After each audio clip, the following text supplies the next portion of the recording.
Hey, my name is Tara Cullham. I'm the Executive Director of the BCSLA, and I just want to let you know that this session is being recorded. Okay, sorry to interrupt. Great. We have about 15 participants right now. It is just 8:31, so we can wait a little bit longer. Great. And what I can do, Jenny and Lyall and Jaren, I'll give you that. I'm writing out that information, so I'll give you that backup information by email this week. Okay, that would be great because I've had that conversation a lot with like my boss, my old boss, coworkers, like other peers, and nobody really knows why. We figured the pandemic was part of it, but yeah, that's good to know. It does make sense, like not being able to meet up with your mentor as much.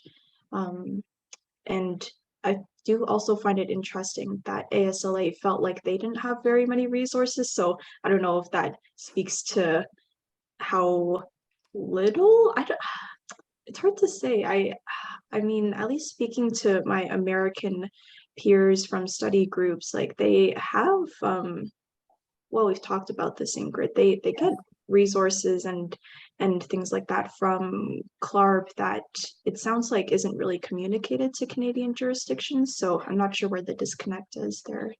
Yeah, and CLARB would say they don't, and I spoke with all of them, they do not give anything to the ASLA that they don't give to us as the jurisdictions.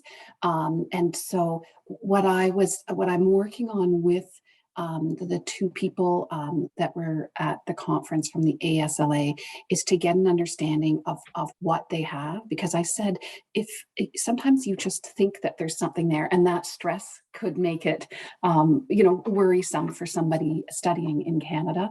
And so if we can get what's there and also then say, oh, and here's where you can get similar or the same information if you're not an ASLA member, then I think that would help. So that's what I'm going to work on. I also let Michelle at the CSLA know. The CSLA does not get very involved with the LARE because not every province or jurisdiction in Canada writes them. But Michelle was very supportive to say, if we can help, because it's probably close to 80% of Canadians that are going through the intern process that would be writing the exams. So that's a pretty high number. She's ready to help with that. So it might take a couple of weeks just to organize that back and forth, but I'm hoping that we'll have that information for you soon. Sorry to start that. I'll pass it over to Jenny now. Jenny and Yes, so I guess we'll get started now. Thanks so much for joining us today, everyone.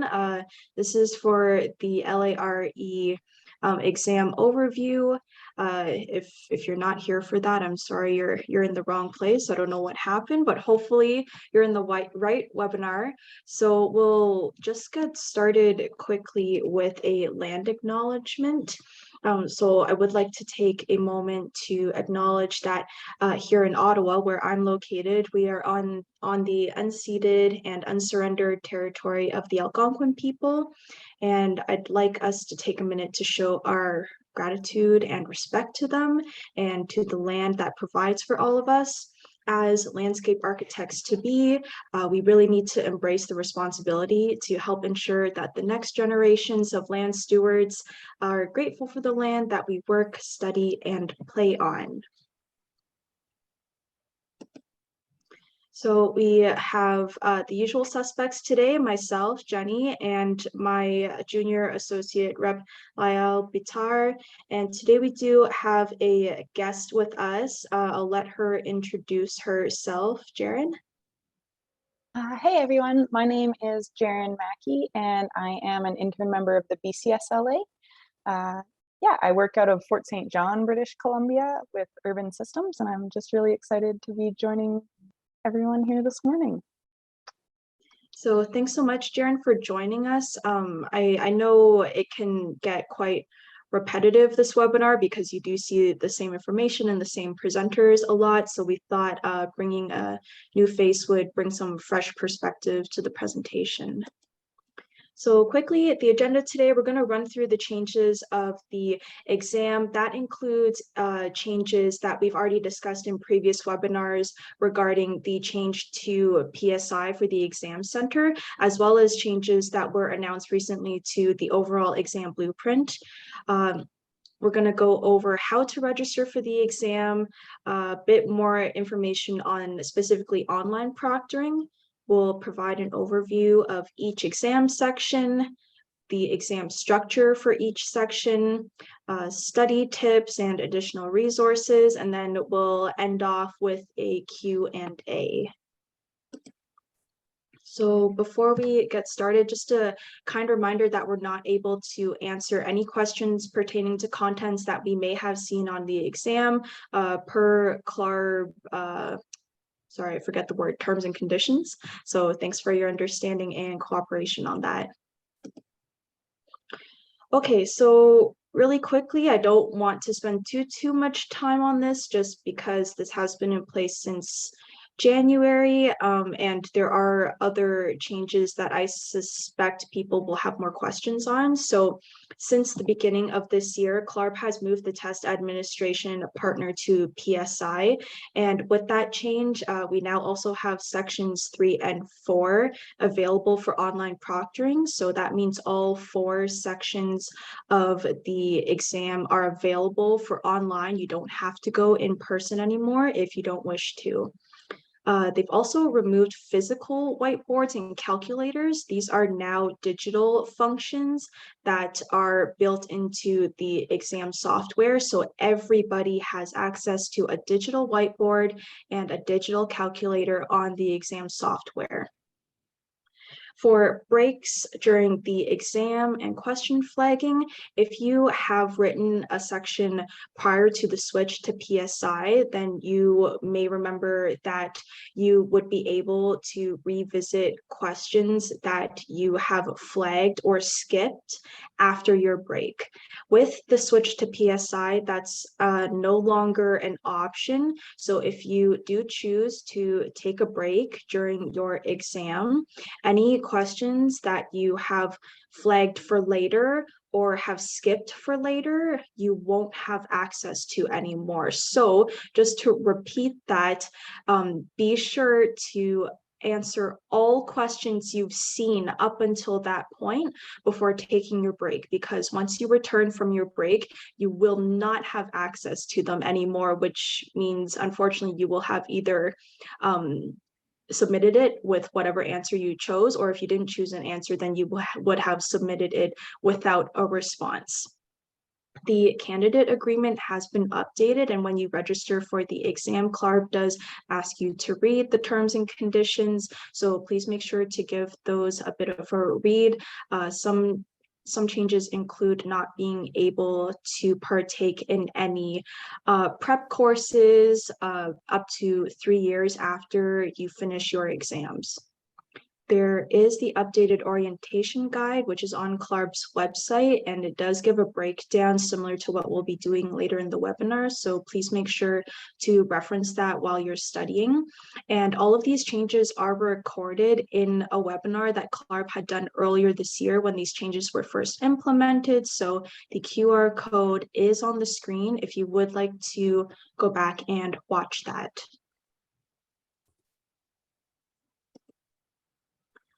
Okay, we'll also quickly go through how to sign in and make a council record if you have never written an exam section before, how to register, and then we'll go through the slides pertaining those. So CLARB's website, you'll either sign in or create a new user if you have never written an exam section before. So to begin the council record, you have to do this first before you can register for any exams. So if you have not done that before, please do make sure to register for a council record. They will ask you to pay an annual I forget the exact term, but it's an annual fee to upkeep your council record. So please make sure to do that first. And then once you are done registering for your council record, you can then scroll down to step 3, which is register for the exam. Now, if you've attended this webinar before and you've registered for exams in the past, then you may know we previously told you not to fill in anything when you reach step 2, select jurisdiction. CLARP has changed that page. So once you click on start registration, you'll be brought to this page. Now you'll have to select a jurisdiction now. So disregard what we told you in previous webinars about leaving this section empty. You have to pick one. So please just double check you pick your jurisdiction. So be it Ontario, Alberta, BC, all of it is listed. So just make sure to select your jurisdiction. Once you're done registering, actually, I'll just go back to the previous slide. So you'll see at the top, after you select your jurisdiction, you'll select your exam sections, plural if you want to take more than one, the exam agreement and candidate information, which I did note earlier that CLARP has updated. So again, please make sure to read that. And then you will go to your final step, which is to pay for the exam. Again, they updated the orientation guide, so please make sure to review that. It does also have, it has lots of great study tips in there, especially for exam 3 and 4. There's actually some study material in there, which is really great. And it does also have the candidate agreement in there if you ever do want to go back and reference it. Okay, now we're going to go over how to go to the PSI website and actually book your exam, be it in person or online proctoring. So once you've paid for and confirmed your exam, you'll be brought to this page. You can right away register on PSI's website, or you can come back to this and register at a later date.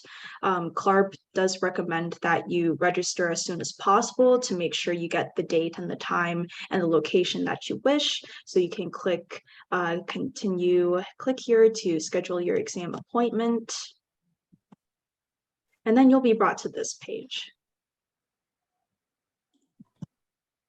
So you'll see under the green or turquoise bar, you're eligible to take the following tests. Those are the ones that you have just registered for on CLARP's website. And then you'll see under the red bar, those are exam sections that you did not register for. So just make sure that these are correct. If you've registered for more than one section, then you'll see all of them under the green bar. And then you can start by selecting the section you wish to register for with PSI. So say you're registering for section 1, you'll be brought to a page like this. You can just click next. So then you arrive at this page, and this is where you decide to either test in person or online proctoring. So just make sure to select the one you want. If you want to change your mind, you can go back and do so.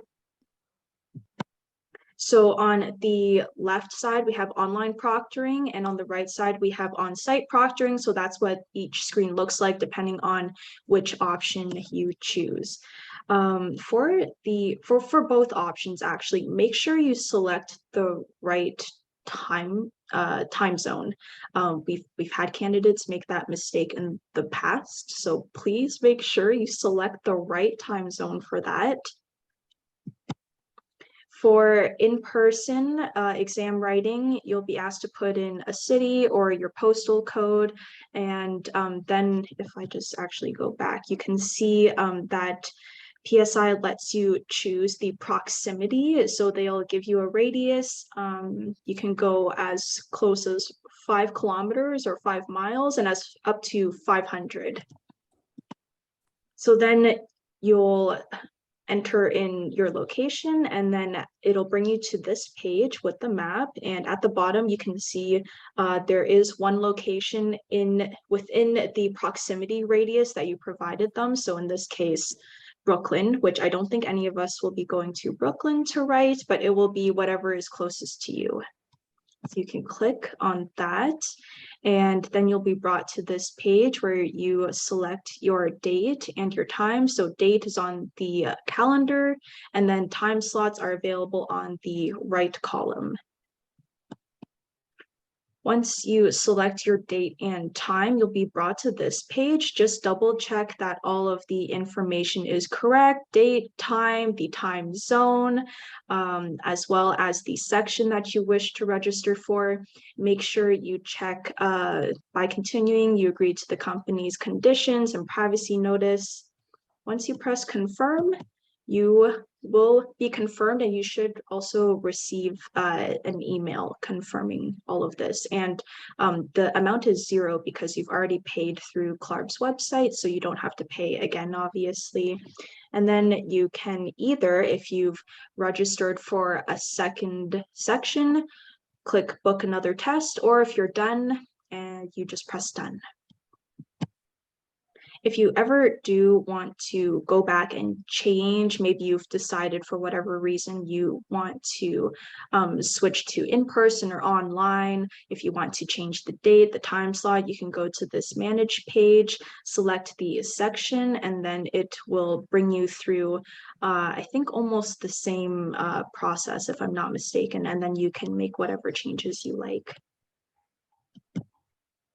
If you have any booking issues or inquiries, if you don't have any exam centers near you and you wish to write in person, or if you need any accommodations, you can contact CLARB, info@clarb.org. And in your email, just make sure to include the section you'd like to write, your preferred testing location, and if you have any issues, like say the website's not working or something like that, you can screenshot it to help CLARB work through the issue with you.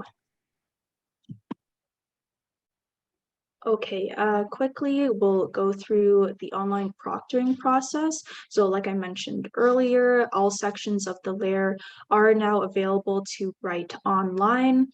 And the registration that we just went through, that's the process you would go through to book your date and time slot through PSI.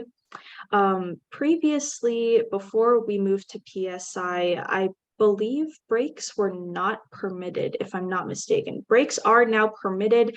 However, if you recall a couple minutes ago, I mentioned just be aware of making sure you answer all of your questions before taking your break, because you can't revisit them once you return from your break. So a couple considerations if you do choose to write online at home. You need to have a private room with a clear desk. The proctor will ask to do a scan of your room before starting the exam, just to make sure that there's no notes or anything else that might disrupt the exam taking process. There's also a system check that you can do for your device before you book an exam online. If you basically go back to the registration page that I was showing a couple slides ago, when you are registering for the online option, there's a system check button that you can do, and they check your webcam, your audio, make sure all of that is working. We've had some candidates ask if you can write the online exam on your work device, and CLARB recommends that you don't, because depending on how your office has set up their firewall, that can cause issues with the exam software and not enable you to write the exam. So personal device is probably best. But on that note, tablets are actually not recommended by CLARB. I don't remember the exact reason why. It might have to do with the software not being compatible with a tablet, and it's probably best suited for a laptop or some other personal device that you have at home. And then the last thing is to close your blinds, which I've heard a lot of people say, interestingly. I don't think it's something I would have thought of, but depending on where a window is in the room, as the sun's moving throughout the day and while you're writing your exam, it can cause glare. It could be really distracting. So maybe consider closing your blinds when you take your exam. Okay, so the upcoming exam periods, December 5th to 17th is coming up fast. Registration is open now, and the cancellation/registration deadline is November 28th. As far as I'm aware, the 2023 exam periods have yet to be announced, but CLARB does send out emails when those information is announced. Okay, so the LARE blueprint, which I suspect people will have questions on, this is coming into effect in December 2023. So the current LARE format and study content will remain for the December 2022, April 2023, and August 2023 sessions. So basically, this year, CLARB performed a job task analysis. So they surveyed practicing landscape architects throughout their jurisdictions. And basically, they wanted to determine what the relevant tasks of a landscape architect are and what kind of scopes of work we perform. And the results of that survey are essentially informing the contents of this exam. So the key changes will go point by point in more detail. First, there is some content shifting between exam sections. Second, all sections will utilize advanced item types. I'll go into more detail about that. Third, all sections will now be comparable in length and cost starting December 2023. And then finally, feedback will be provided by subdomain. So first, the content shift. So CLARB has done a bit of a rearrange and renaming with the exam sections. You'll notice that they removed section numbers, and I suspect this is to reduce the idea or assumption people have that you have to write the exams in order by number, which you definitely do not. You can start with whichever section you want. So they've removed the number to remove that confusion, and they've given them new names to better, essentially better explain what the content is. So sorry, I'm just reading my notes here. I want to make sure I don't miss anything for this part because it's quite a change. So no new content is being added at this point. It's just a rearrangement of study content. So that is one thing to note. This is a transition chart that CLARB has provided, and essentially it's an equivalency chart. So if you've written section 2, then the credit you will receive come the new blueprint will be given to you for the inventory analysis and project management section. Section 3 is being renamed to planning and design. If you've completed section 3 at this point, you will receive a credit for the planning and design section. This is where the change may impact a portion of candidates. Sections 1 and 4 will now be combined partially to get the construction documentation exam, and then section 4 is becoming the grading, drainage, and stormwater. So you'll note that section 4 currently is grading, drainage, stormwater management, and construction documentation. CLARB has moved construction documentation from exam 4 and combined it together with section 1. So to put this as simply as possible, this change mostly impacts candidates who've written section 1, but not section 4 yet. So essentially, if you don't complete section 4 before December 2023, you will have to write the new versions of sections 1 and 4. So that would be construction documentation and grading, drainage, and stormwater management. You have 3 opportunities to get section 4 done if you are in this boat. So this December, April, and August of next year. CLARP also recommends that if you have written section 4 but not section 1, you should probably write section 1 before December 2023, and this will prevent you from having to repeat study material.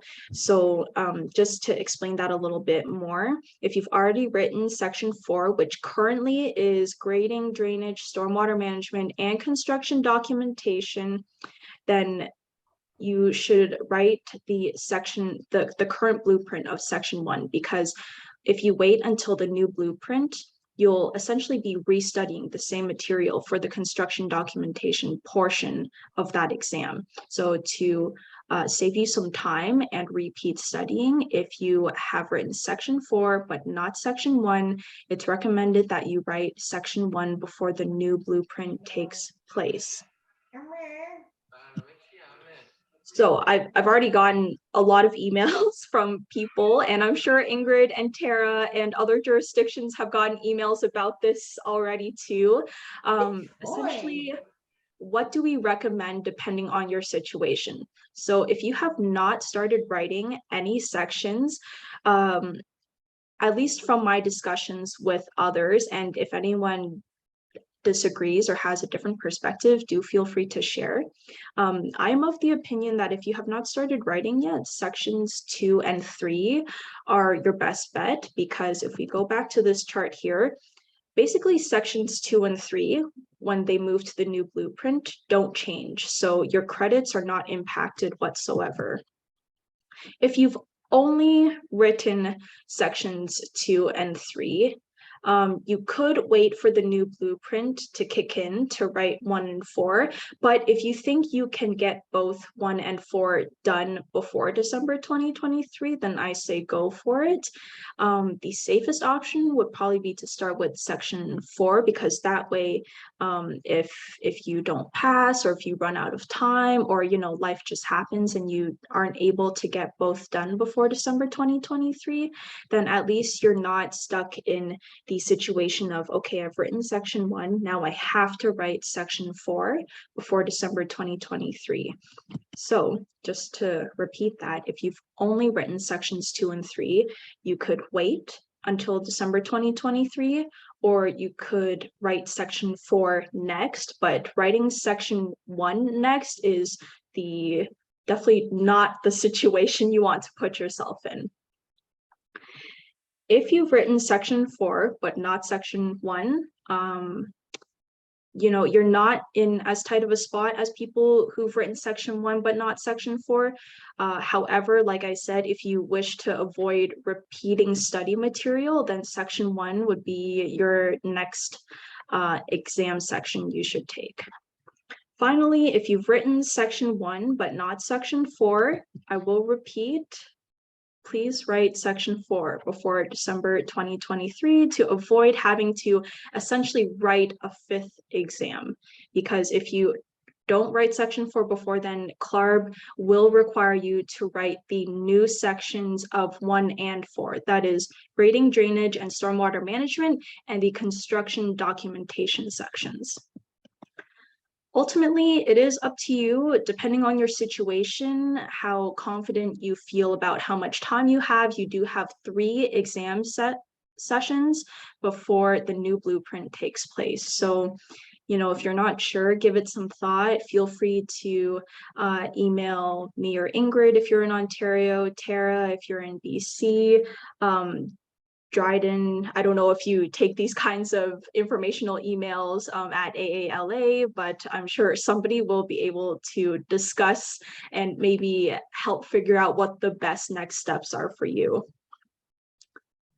I'm seeing a couple questions rolling in now. Do you think this is a good time to take questions, Ingrid and Tara? Do we want to wait until the end?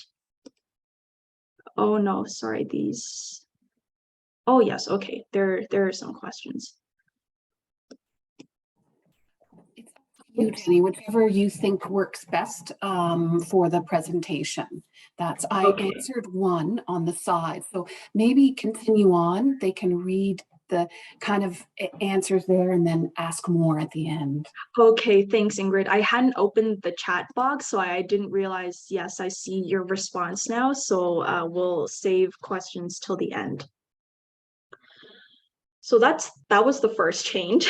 The second change is that advanced item type questions will now be used in all exam sections. So what are AITs? AITs, if you have written section 3 or 4 before, they are the more interactive type questions. So the drag and drop and the hotspot questions, those are AITs. Currently, sections 1 and 2 only have multiple choice and multiple answer type questions, but once the new blueprint takes place, all exam sections will now have the hotspot and the drag and drop questions. Change 3, all exam sections will be comparable in cost and length. CLARP has not released what the cost will be yet. I'm not sure if they've released the length that all the exams will be. Tara, Ingrid, I don't know if you know what that is. I don't know if they answered that in the webinar since I wasn't able to stay the whole time. They haven't confirmed it yet. My guess would be is that they will be closer to the length of the current 1 and 2 because they're evening things out. So it might be an extra half hour from the 1 or 2. And that's only my guess. They said that they were getting the important part, the content, ready, and then they would start on the pricing and the exact length of time for them. Okay. But I expect that we will know that within the next month or 2. Okay, thank you, Ingrid.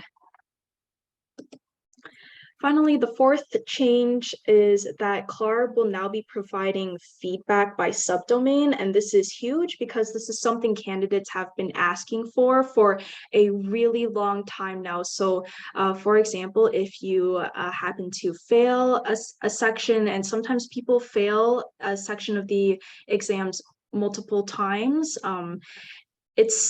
it's hard to know where you went wrong, which topics you need to focus more on. So CLARB will be providing feedback by subdomain or subtopic, if that's an easier word. And essentially, it will help you know which subtopics under each exam you've done well on and which subtopics you need to pay more attention to. I don't have any more details on it other than that. I don't know if Ingrid or Tara, you have more that you could share with everyone.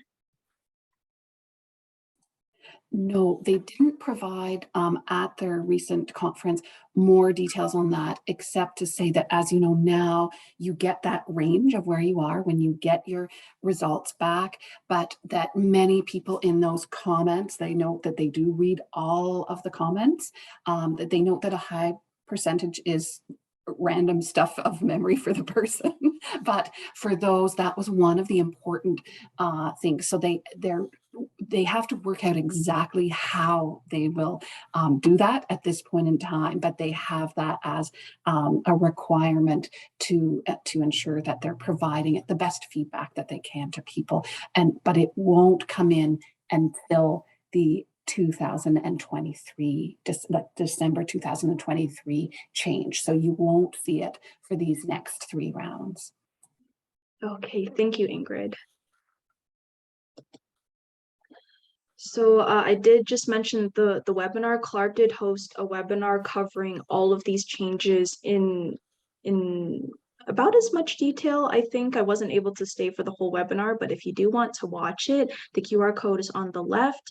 And then if you don't feel like sitting through the webinar and you just want a brief summary of all these changes, then the info page on CLARB's website is through the QR code on the right. I'll just give people a minute in case they do want to scan that. But I believe after this, we are moving on to the breakdown of each exam, which will be presented by Lyle and Jaren. And I will pass it on to Lyle now. Thank you, Jenny. So section 1, as some of you might know, covers project and construction management aspects of the profession with topics relating to contracts, project scopes, budgets, bidding and construction, and maintenance.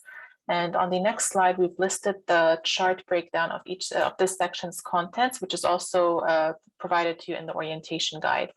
In this section, you're expected to demonstrate knowledge of who typically does what in a project, meaning the roles of the client, consultants, sub-consultants, and the process timeline, meaning when certain activities are executed or expected to be implemented in each phase. In this section, you also need to demonstrate knowledge about how to develop contracts, how to respond to RFPs or RFQs, scopes and project budgets. You should know how to facilitate meetings and coordination with other consultants and how to obtain permits, how to conduct cost estimates, and how the bidding process works. You're expected to show knowledge on how to respond to RFIs, how to make change orders and put together punch lists, and how to prepare as-built record drawings and conduct project closeout, among other topics. On the next slide, we're listing for you what the CLARB reading list is for this section. And this section is more or less knowledge-based, so it could be beneficial for you to make flashcards to remember key terms relating to legal matters, type of bonds, type of schedules, types of contracts, etc. And the books that are highlighted in pink are those that Jenny has read. And the construction contracts book is normally regarded as the primary textbook for this exam.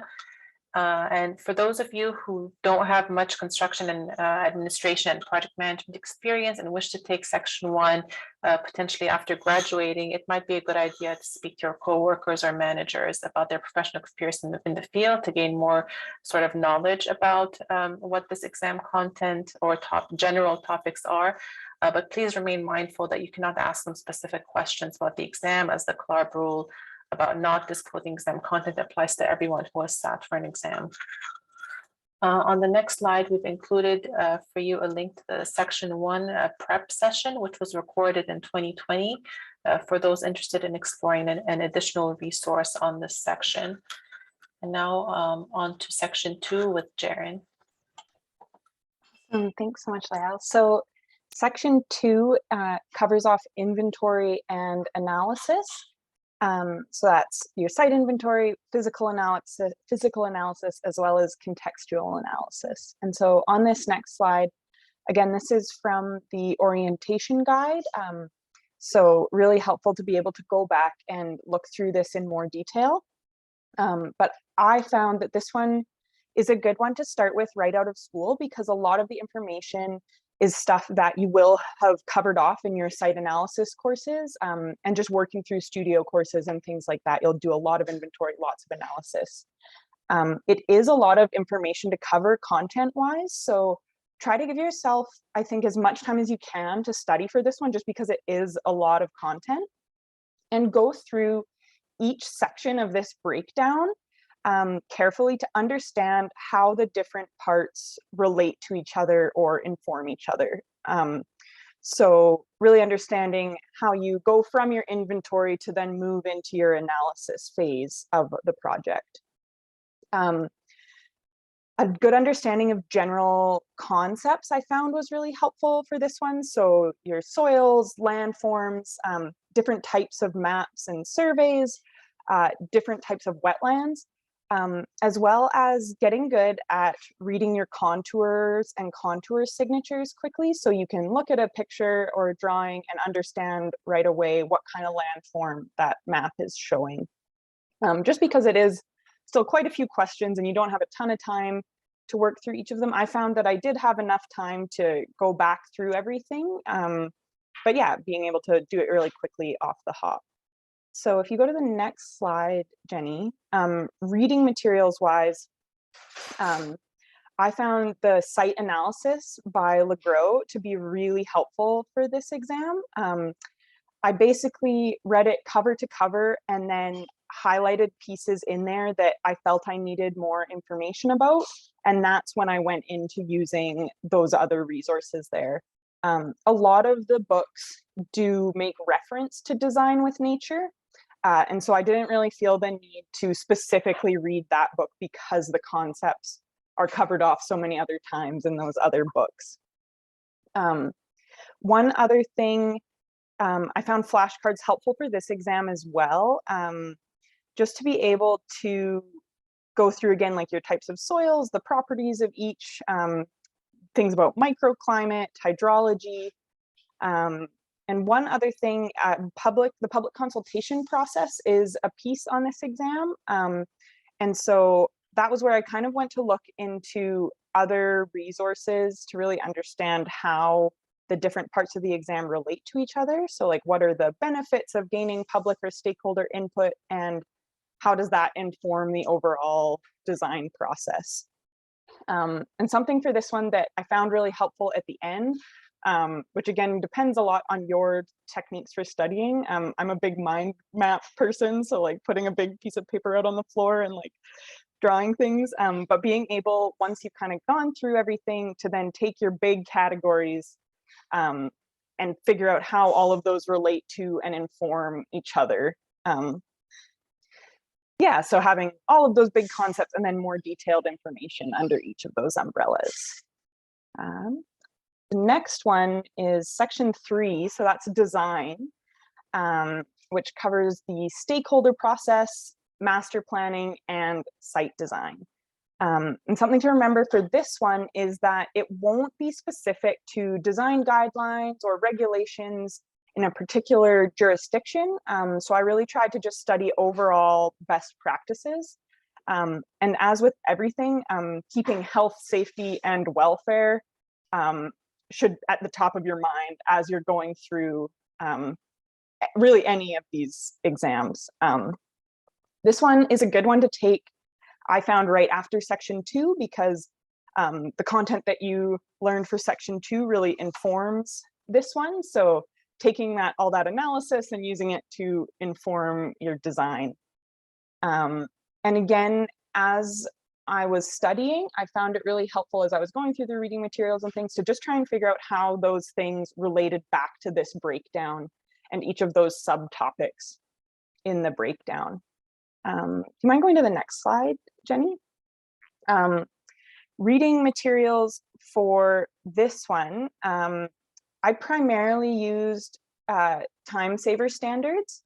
And then like I did for section 2, I went back and kind of tried to find more information about the topics that I maybe wasn't feeling like I had enough detail about, or that I needed to learn more about. I also found doing practice exams at different points throughout my studying process was really helpful, because it kind of gave me an idea of like, oh, I really need to study more about this because I had no idea for that, or okay, I'm feeling pretty good, I can maybe move on from this topic area.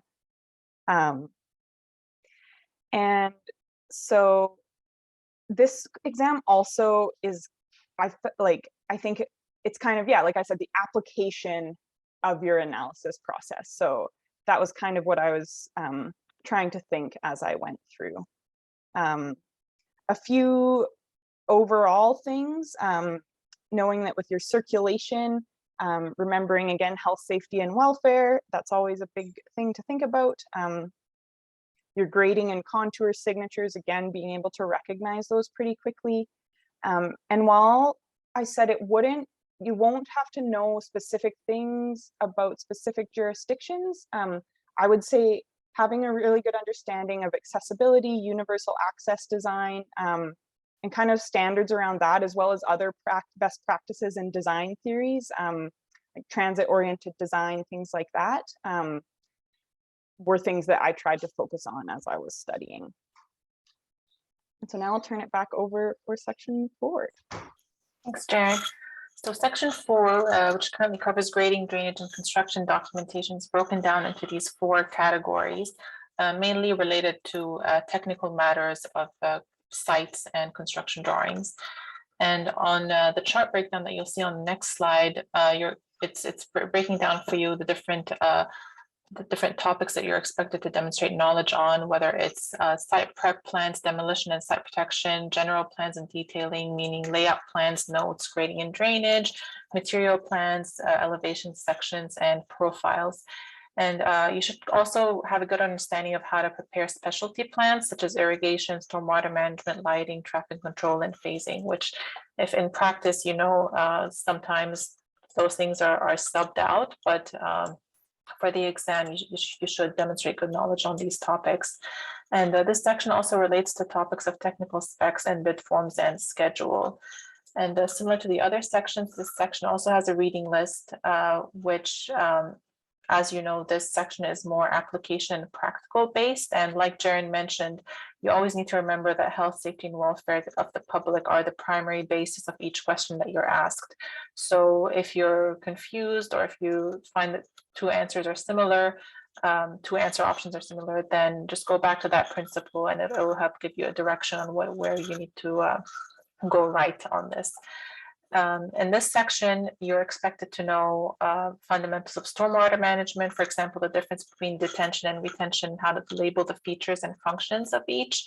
You should know basics of sediment and erosion control, types of controls and what to use them for and how to locate them on your sites, how to read contours. You're expected to know what specs are and their significance in a project. And you should also understand the order of construction, each phase, and the processes that occur in each phase, how to read and understand details, mostly related to hardscape, paving, walls, and things like that. Understand dimensioning, projection systems, coordinates, and stationing, and basics of irrigation systems, so how to use them and the different factors that you need to consider while planning an irrigation system. And similarly, we've included a link to section 4 prep session, which you can scan with your phone if you wish to explore additional resources. I just want to chime in and speak a bit more to this webinar. I thought John broke this exam breakdown in his webinar really well, and he boiled down each subtopic to their essence. This is what they're testing you on. This is essentially what you need to know for this subtopic.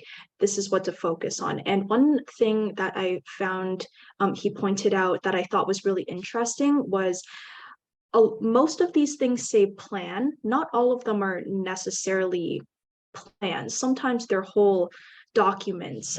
For example, he pointed out for the develop mitigation plan, site protection plan, there are plans associated with those, of course. So the plan view with the notes, the drawings, the hatches, but sometimes those types of documents are also more similar to specs, written instructions on how to actually perform these types of works in the site prep time. And also for where is it? I think it was sediment and erosion control, like the I guess the management of those types of things throughout construction as well can be outlined in written form and aren't necessarily best shown through illustrations. So that was one thing I thought he pointed out in his webinar that was really good. So if you are studying for section 4, I do recommend you watch this webinar. Jaren, did you have a chance to watch this?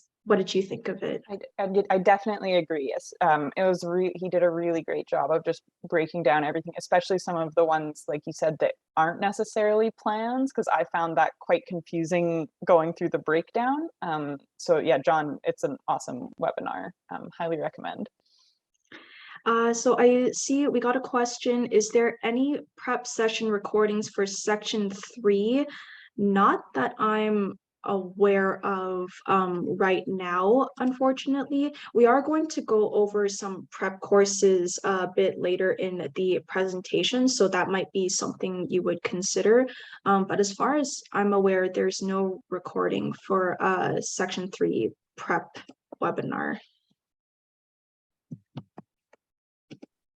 So we're going to move on to the exam structure. So really quickly, this has not changed. So section 1 is a 3-hour seat time with a 2.5-hour writing time. And you'll notice that there's a half-hour difference between the seat time and the writing time. The half hour is given to you at the beginning, where you essentially go through a demo of the exam so you can practice all the functions, make sure you are comfortable with everything before you actually start the timer on your exam. That's what the half-hour difference is. So continuing with section 1, we have 85 multiple choice, multiple response questions and 15 pretest items.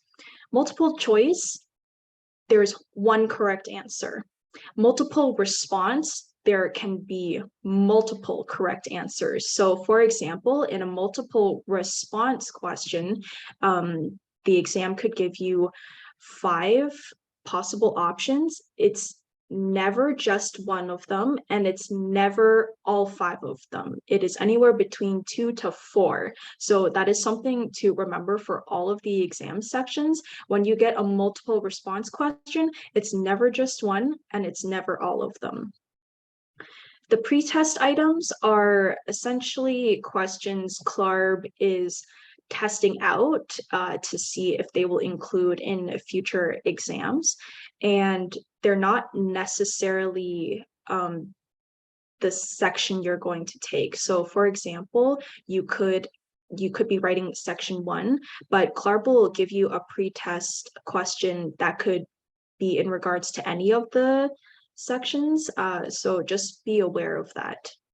Section 2, 2.5-hour seat time with a 2-hour writing time. This is the shortest exam. So as Jaren said, keep your studying more general. No need to drill down into nitty-gritty details because CLARB doesn't really give you time to answer questions like that anyways. There are 70 multiple choice, multiple response questions and 10 pretest items. Section 3 is a 4-hour seat time with a 3.5-hour writing time, 85 multiple choice, multiple response, drag and drop, and hotspot questions. So the drag and drop and the hotspot are the advanced item type questions that I was speaking about earlier, with 15 pretest items. Finally, section 4 is a 4.5-hour seat time, 4-hour writing time. This is the longest section with 105 multiple choice, multiple response, drag and drop, and hotspot questions with 15 pretest items. There is a walkthrough on CLARB's YouTube of all of this if you do want to look at that in more detail, particularly if you've never taken an exam section before and you just want to familiarize yourself before you actually go and write the exam. I will now pass it back over to Lyal. Thanks, Jenny. So some study tips. Best place to start is generally your jurisdiction's association website. And in Ontario, we're truly fortunate to have Ingrid, as she's always so resourceful and always makes herself available to us to answer questions that you may have. So start there, look over the different exams and different resources that they have, and sort of try to start there.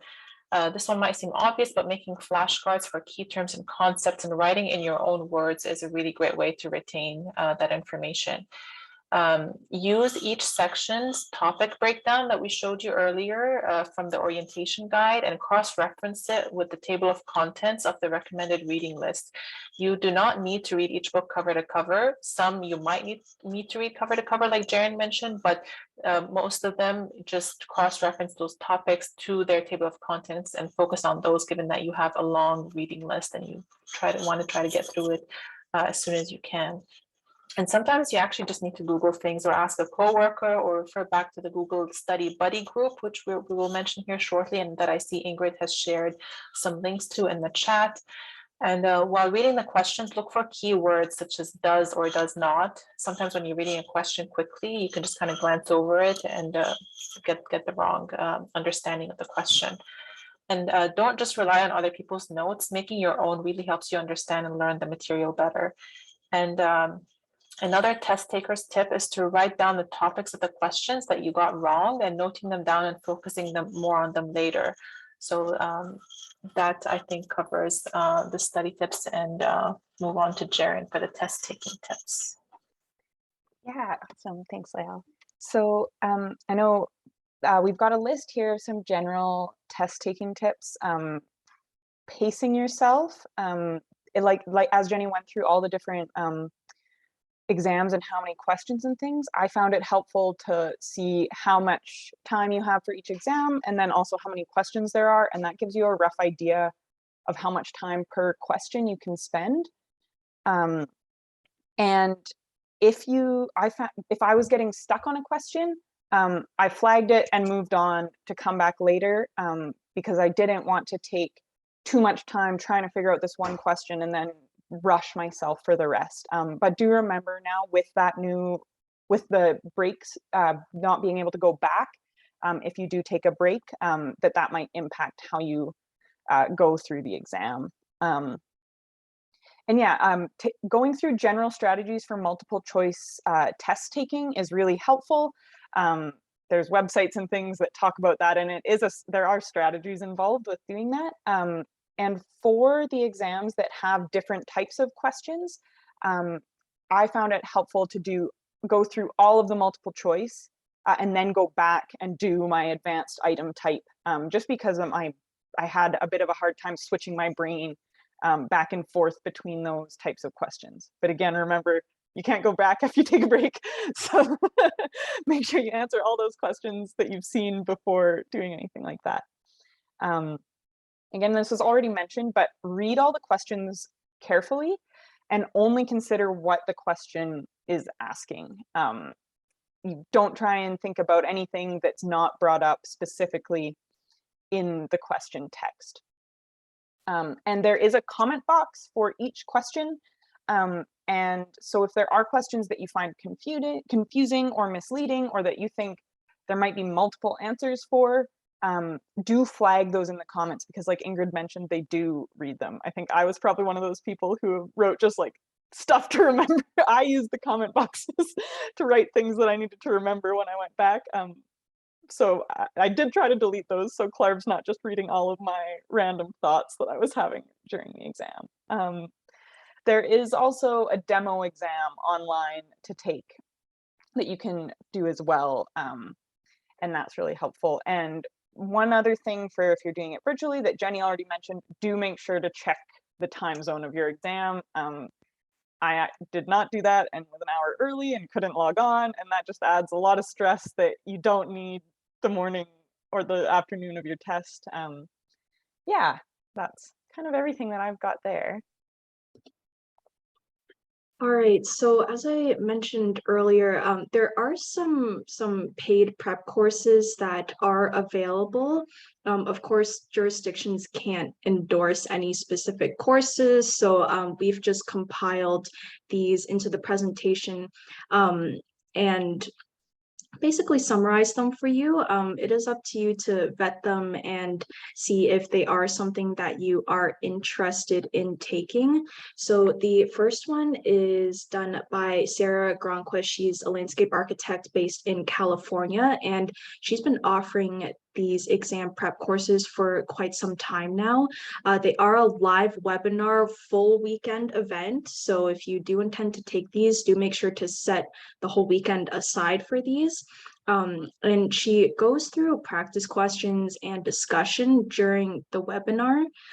She also provides a whole study guide and a whole package of practice questions, both hard copy and digital, which is fantastic.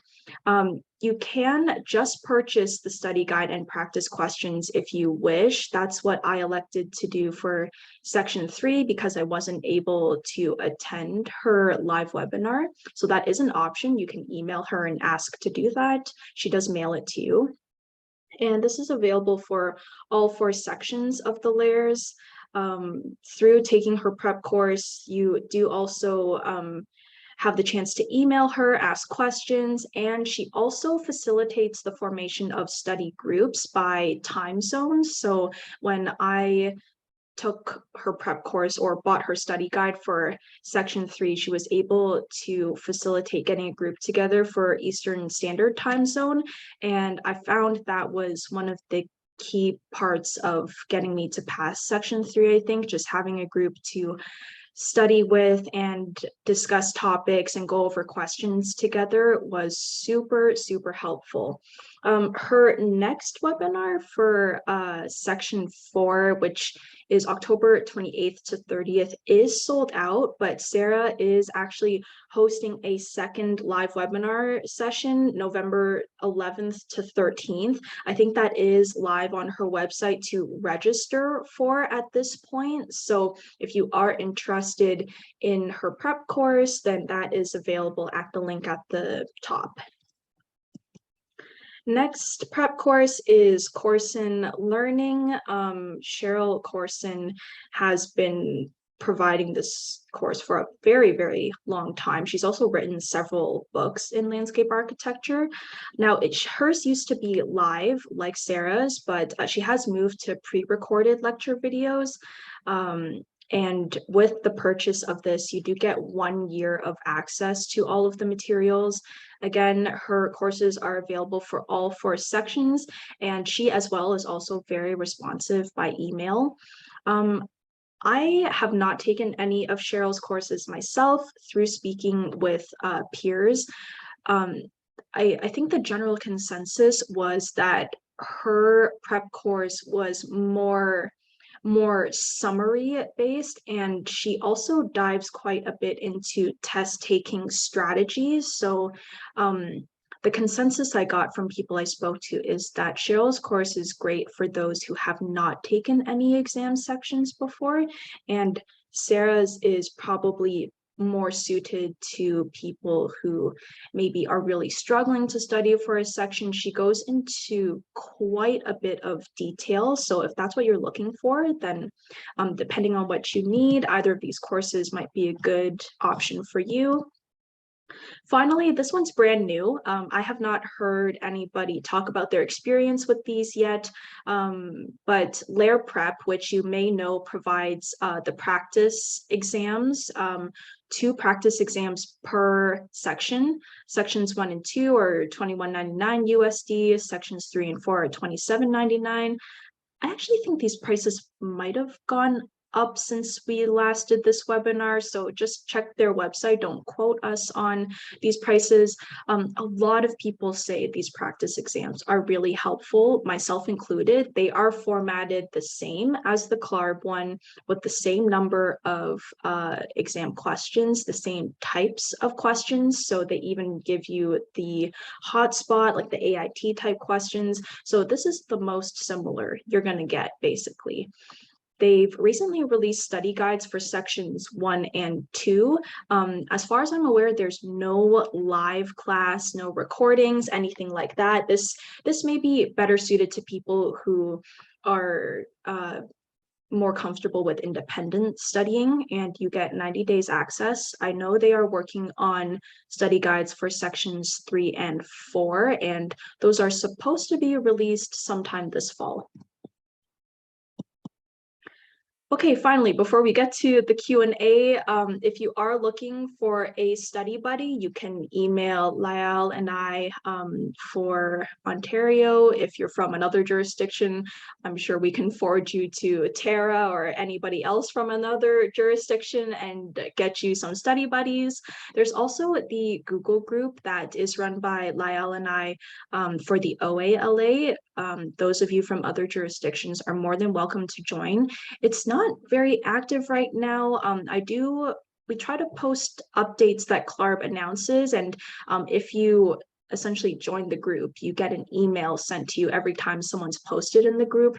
And most recently, people have been posting looking to form study groups. So that is another forum you can use to ask questions, find other people to study with, and get updates about the exams. So the QR code is available down there. If I'm not mistaken, this is the last slide. So I think we're good to move into, Q&A time. I'm just going to open the window. So I think we had already answered someone's question about prep sessions for exam 3.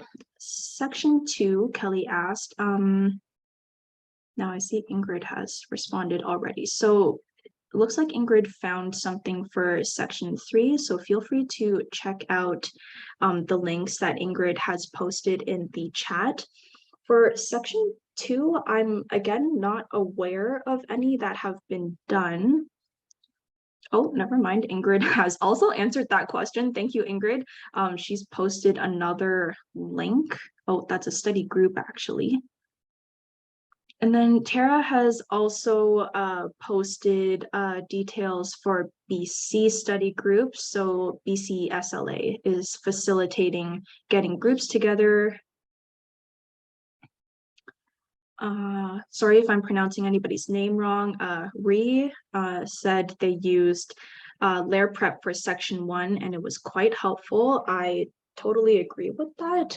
In terms of expenses towards these exams, I do think the prep exams are worth your money. You get access to them for 90 days and you can take them as many times as you want. And I found the questions were worded similarly to how CLARB likes to word exams. So getting into the mindset of, okay, how does CLARB ask these kinds of questions? What are they looking to test us on? I think that's where it is very helpful. So Osti has another question. So 2 questions unrelated to LARE itself. One, when do the continuing education credits start? Is this after you receive full membership?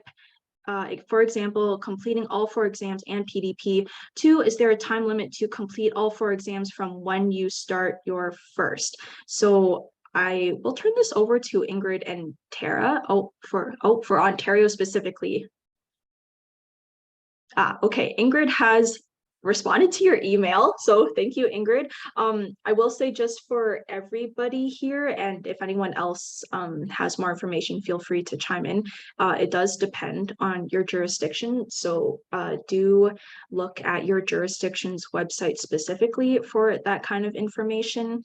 If I'm not mistaken, Ingrid, please feel free to correct me because I myself am not done the exams, but continuing education credits don't start until after you receive full membership. Okay. And there, as far as I'm aware, there is no time limit to complete all 4 exams. I am in my 4th year post-grad and I am working towards writing section 4 in December. A lot of people end up, life happens. So a lot of people end up writing exams mid-career, later on. There might be like a significant amount of time in between sections, so there's really no time limit. Ingrid and Tara have put in the chat, if you don't have it open, they have more information depending on your jurisdiction. I'm just going to scroll back up. I think I missed the first couple.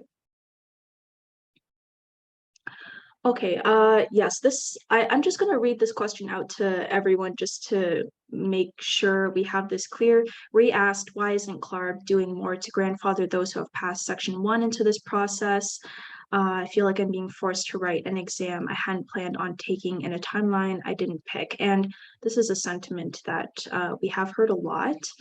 So Ingrid has responded, so I'll just read out her response.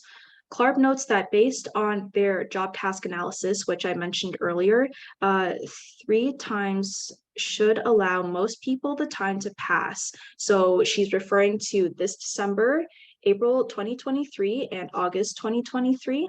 You have 3 exam sessions to pass exam 4 if you are in that situation.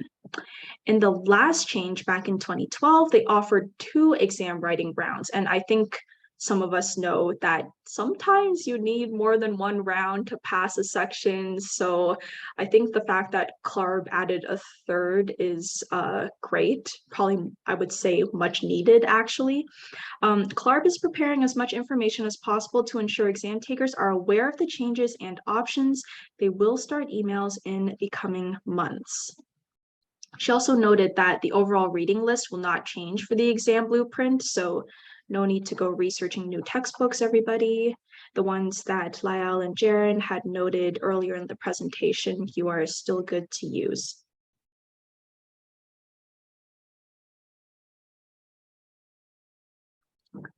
Ingrid also added, note on timing, please keep us up to date. We are working with CLARB to support all those that want to complete on this version to get through the exams. Yes, I will say, Ingrid and I have discussed, there are a number of people, at least in Ontario, I can't speak for other jurisdictions, but at least in Ontario, there is a good chunk of us who are in the situation of having completed Section 1 and now essentially working towards completing Section 4 before December 2023.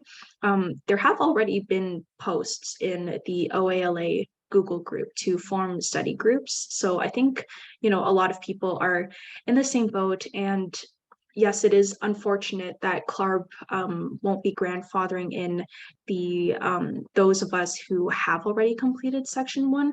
However, like Ingrid said, there are 3 opportunities for us to write, and I think we just have to make the most of this opportunity. And I know for me personally, I don't want to speak for anyone else here, but I think it's really easy to let life get in the way. And of course, things always happen. And these exams are really hard to study for, especially the longer you're out of school. So it's easy to kind of let the exam slip away from you. Motivation's really hard to maintain.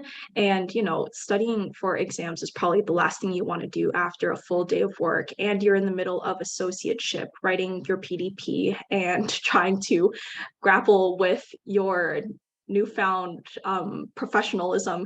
So, I think this is a good opportunity for all of us in the same boat to band together, to study, share resources, share study notes. So I know it is difficult to try and put a positive spin on it, but this is how I'm personally trying to think of it. CLARB is giving us 3 opportunities. That's 3 chances before time runs out. And I am confident that that should hopefully be enough time for the majority of us. Kelly asked, what about British Columbia? Time limit to complete all 4 sections. She has heard 5 years, and Tara responded in the chat, there is a 5-year time limit in BC, but it has not been enforced due to changes in the LARE. When the limit is enforced, advance notice will be circulated. Special consideration for an extension is available. Also, I realize I've been the only person talking for the last several minutes, so please feel free to chime in. Jaren, I know you're in the same boat, so how are you receiving this news, and what's your mindset going into studying for Section 4? I think kind of similar. I was already I think kind of similar to you, Jenny. I was already planning to take Section 4 as it's my last one that I need to get done. So this is kind of just additional motivation to be like, okay, I really need to get it done. But yeah, having people to study with, I think, is really great. I have a group of people that are also taking the exam. So that kind of has, and like having regular meetings with that study group is a good way to kind of be held accountable. But also, yeah, it is tough because everyone's busy and it's hard to study for things. So, but yeah, sorry, I don't really have much else beyond that. I feel like you've done a great job answering all the questions so far. And Tara and Ingrid, thank you all. I'll just add that as Jenny noted there, and as everybody noted, there are lots of options and people do seem to find the study groups helpful. But the OALA actually copied the BCSLA on one of the support ideas that the BCSLA has done for years. If somebody is struggling on an exam, they work to find somebody like a one-on-one person with whom they can speak. And Tara does that. You would just want to email her. In BC, in Ontario, you would email me, and I've got a list of people that had written the exam before that have said that they would be willing to help others one-on-one. So I just try to set up if somebody had struggled with an exam and then passed it, and, you know, put you together with that same, you know, with somebody with a similar background to you. And the one added thing is that CLARB is aware, they kind of learned from that last time in 2012. They're doing analysis on who are those people that could be affected by this change, mainly those that have written Section 1 and not Section 4, and they're working to get out specific communication to them to help keep you and make you aware of what your options are. Their goal was to really bring the exam up to date, make it more effective and more fair. And it's just sometimes you get caught, you know, in between that. But so they are definitely working to make it as available, make options as available as possible to everybody over these next 3 terms. And then it's not as if it's a black wall there. We would keep in touch with CLARB to make sure that everybody's, it's almost like them reading the comments every time. They really do listen to the exam takers. The exam takers are CLARB's clients, if you will. You're the people that are shopping at their store, so they want to ensure that they're providing fair exams and exams that do test you, but they also know that that you're their client, so they want to make sure they're listening to you. Yeah, thanks so much for that, Ingrid. And I do have to thank all of the admin, the executive, the registrar staff at all of the jurisdictions. Of course, I mainly communicate with Ingrid, so I do have to say they are doing their very best to communicate with CLARB, especially voicing the concerns of their associate and intern members. So I would say if you do have any concerns, do email them, because they keep in touch with CLARB, and CLARB is trying to take in all this feedback and see how they can improve. I'm not seeing any more questions come in. One final thing I would like to mention for these prep courses, I do want to acknowledge that some of them are expensive, and these exams are unfortunately already expensive enough. So I do just want to acknowledge that and suggest asking your employer if it's possible to have them cover the course fees. I've had some peers who have had the course fees covered by, I guess basically, depending on how your firm or your place of employment works, they might register this as a webinar or continuing education, and that's how they are able to cover these kinds of things. So please try to explore those different avenues to see if they can cover the expenses, because I do think they are really valuable resource. And while I can only really speak to Sarah's course and the LARE prep exams, I think they will take you a long way in getting to the finish line of these exams. I'm not seeing any more questions, so I think we're good to wrap this up. Yeah, thanks so much for being here, Tara, and for hosting. We really appreciate it. And thank you so much to Ingrid and Dryden as well, Lyell and Jaren, everyone who attended, and for being here, asking your questions, and hopefully you found this helpful.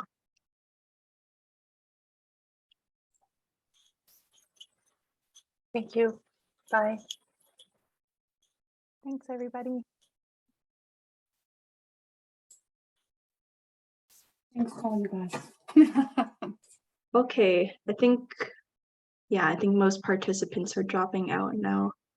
Yeah, thanks so much, everyone. I think that went well. There was a lot of information to cover. Yeah, you did a wonderful job. There was so much information. Even I learned stuff. Yeah, Jenny, you did. It was awesome. You laid it out so clearly. I hope so. I wrote out all the notes and I was like rehearsing in my head. So hopefully that made it clear for everyone. So yeah, thank you so much, everyone. I think it looks like we're good to